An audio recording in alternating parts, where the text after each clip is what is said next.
Rules as to valid offer में sixth point है, the offer must be communicate. Communicate यानी कि उसको मालूम होना चाहिए कि ये मुझे ऑफर की गई है। The offer must be communicate. The offer is completed when it has been communicated to the offeree। offeree यानी कि एक्सेप्टर। જે ઓફર છે वो કમ્પ્લીટ ક્યારે કહેવાય? જ્યારે તે કોમ્યુનિકેટ થાય, એક્સેપ્ટરને ખબર પડે કે મને આ ઓફર કરવામાં આવી છે, ત્યારે એ કમ્પ્લીટ થાય.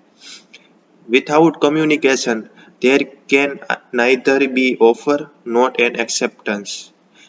જો એક્સેપ્ટરને કમ્યુનિકેશન નહીં થાય, ઓફરની વિશે ખબર જ નહીં પડે એક્સેપ્ટરને, તો આ ઓફર ગણવામાં આવશે નહીં અને કોન્ટ્રાક્ટ પણ નહીં થાય અને એક્સેપ્ટન્સ થયું એ પણ નહીં કહી શકાય, કેમ કે એક્સેપ્ટરને ખબર જ નથી મને ઓફર કરવામાં આવી.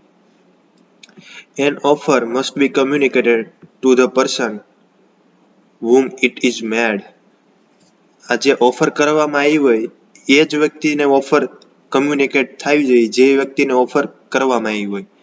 मानी लो एक्स है અને उसने वाई को ऑफर की, तो वाई को ही कम्युनिकेट होनी चाहिए ऑफर, किसी जेड को, जेड या कोई भी पर्सन को कम्युनिकेट नहीं होनी चाहिए। जिस बंदे को किया गया है ऑफर उसी को ही कम्युनिकेट होनी चाहिए। समझ में आया? तभी कॉन्ट्रैक्ट हो पाएगा। Unless an offer is communicated there can be no acceptance of it। जब तक ऑफर कम्युनिकेट नहीं होगी तब तक ऑफर का एक्सेप्टेंस नहीं होगा। सिंपल सी बात है, ऑफर का एक्सेप्टेंस नहीं होगा तो ऑफर कम्युनिकेटेड नहीं होगी, उसका कम्युनिकेशन नहीं होगा ऑफर का। ओके, आगे बढ़ते हैं। An acceptance of an offer in ignorance of the offer. Ignorance यानी कि अजाणता। Okay, it is not acceptance and does not create any right on the acceptor।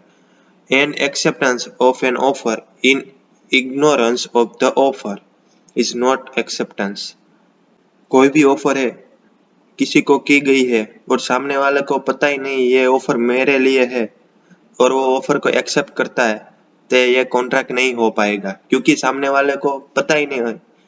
Ignorance में एक्सेप्ट किया है यानी कि अजाणता, मालूम ही नहीं था मुझे ऑफर की गई है, अजाणता में एक्सेप्टेंस करी नहीं, तो ये कॉन्ट्रैक्ट नहीं हो पाएगा और वो एक्सेप्टेंस नहीं कहलाएगा। ओके, और and does not create any right on the acceptor, और वो कोई भी राइट क्रिएट नहीं कर सकता लॉ की भाषा में। ओके, एक एग्जांपल दिया गया है, देखते हैं। जी सेंट हिज सर्वेंट, सर्वेंट यानी कि नौकर, L two trace his lost dog. When the servant had left, G announced a reward of ₹500 to anyone who traces the missing dog। जी है उसका डॉग लॉस्ट हो गया है और उसका जो नौकर है एल, उसे ढूंढने के लिए भेजा गया उस डॉग को।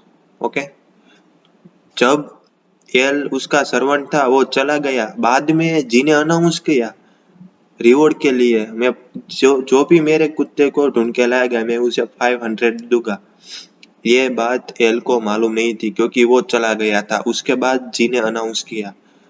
तो आगे देखते हैं। L found the dog, L ने डॉग મળી ગયો એન્ડ brought him home, અને તેને ઘરે લઈ ગયો। when L come to know about reward, ત્યારે એલ ને માલુમ થયું કે આ રિવોર્ડ રાખેલો છે જીની તરફથી। he filed suit against G to recover the reward। तो क्या एल है वो शूट कर सकता है अगेंस्ट जी? आंसर है नो, क्योंकि एल को मालूम ही नहीं था जी ने ये रिवॉर्ड अनाउंस किया है।